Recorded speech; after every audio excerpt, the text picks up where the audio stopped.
Hello everyone and welcome back to AmmoMart, where you can find real firepower online. In the previous video, we did a history and talked about some of the capabilities of the 35 Remington cartridge. We also promised that we would try to do a little bit of a side-by-side power comparison with the 35 Remington and the 30-30 Winchester. Of course, 35 Remington is sort of Remington's version of the 30-30 deer or medium-sized game cartridge.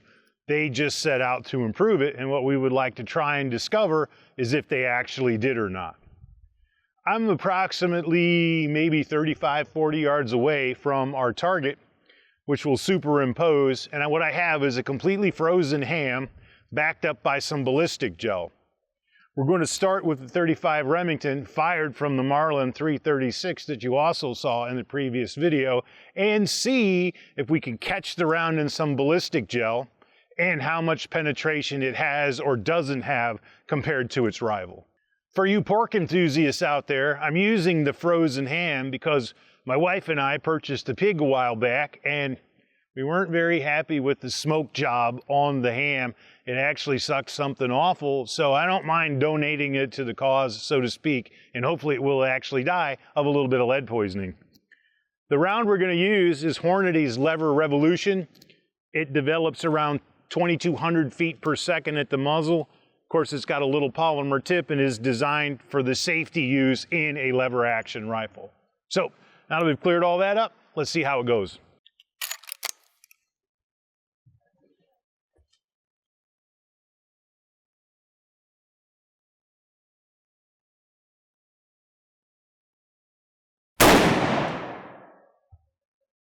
Well, we hit something. Let's go see. So you can see ferocious amount of damage. Ferocious amount of damage done to the frozen ham. I was a little bit high, so I might try to come down so we can catch it a little more in the gel block, because the gel block actually took an impact, had some ham drug through it, but it exited off to the left. As you can see, ham, big cavitation, and then we start hooking out this way. And of course, the round did exit about right here. So I'm going to try to come down a little bit lower on my aim point and see if we can catch one potentially in the block. So I'm going to try and adjust my point of aim just a bit.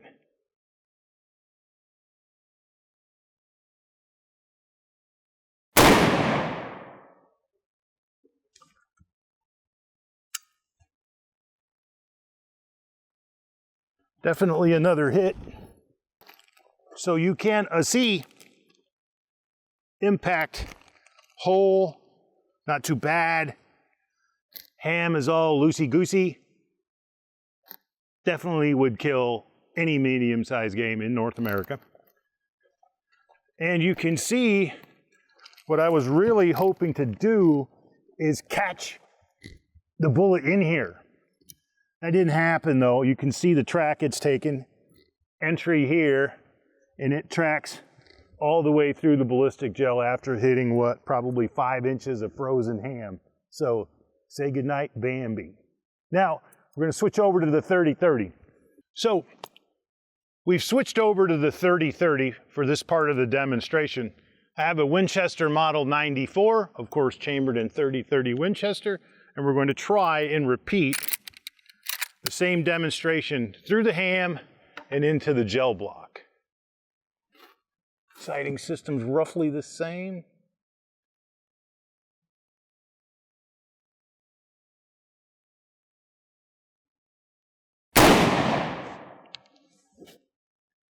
I have ham hands, you'll have to forgive me. Let's go see. So we're going to try again. The first time I was a little bit to the left. We talked in the previous video about how success as a hunter, what this technology meant, knowing your gun, the wood and the steel.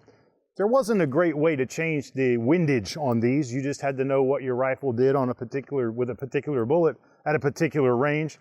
And of course, some of that could have just been I pressed the shot a little bit to the left. So we're going to try to correct a little bit and see if we can get one more down the center, because the first shot exited out of the block fairly early. Once again, 30-30 win.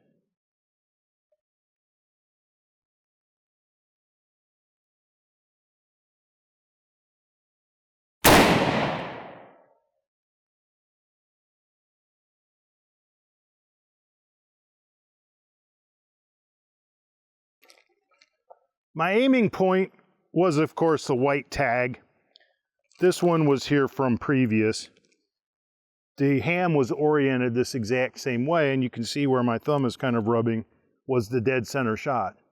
Further illustrating the point, you had to know what your rifle did or you were not going to eat. So we don't normally do this, but while we're on camera, I'm going to actually carve into the gel block. We have reason to believe that it might be, meaning the 30-30 projectile, about halfway. And we could be completely wrong. It might have exit. I do apologize for the condition of our gel, but I'm going to climb in here and see if we actually can pull a projectile out of it.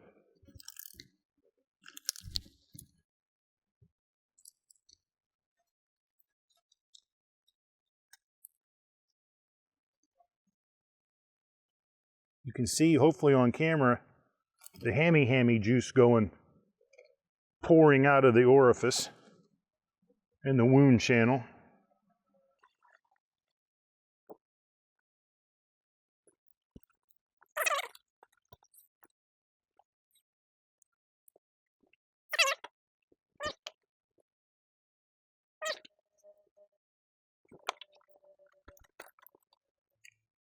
You can see as this comes apart that it's actually, of course, drug ham straight into what would be the wound channel.